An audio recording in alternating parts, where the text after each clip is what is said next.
Este importantă cunoașterea capcanelor testelor neurologice pentru a evita greșelile de examinare. Este vorba în primul rând de testul cu diapazonul.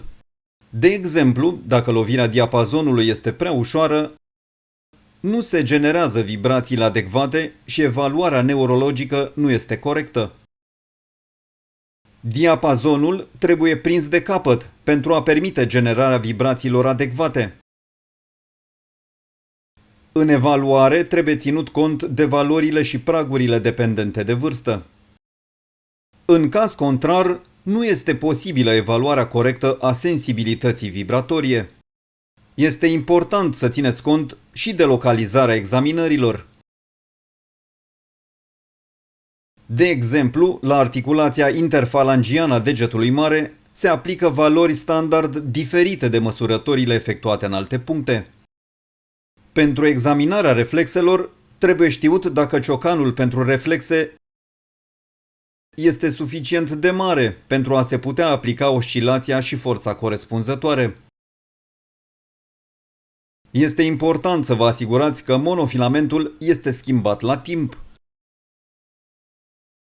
După 100 de examinări, monofilamentul se poate îndoi, devenind astfel inutilizabil.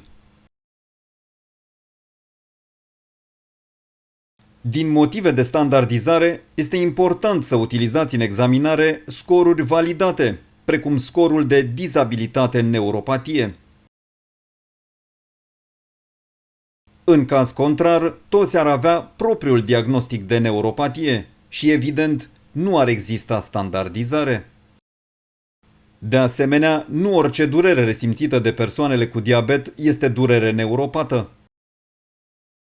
Există și durere nociceptivă, cauzată de leziuni ale unui organ sau ale pielii, în cazul căreia sunt stimulați nociceptorii. Trebuie făcut acest diagnostic diferențial. Durerea neuropată se caracterizează de obicei prin senzații de arsură, de junghi sau durere ascuțită, deci diferă de durerea nociceptivă. În plus, există simptome precum amorțeală, parestezii sau disestezii, care indică de asemenea durere neuropată. Nu orice neuropatie reprezintă neuropatie diabetică. Există multe alte cauze, cel puțin 200, care nu pot fi toate diferențiate. Totuși, cele mai importante includ abuzul de alcool sau insuficiența renală.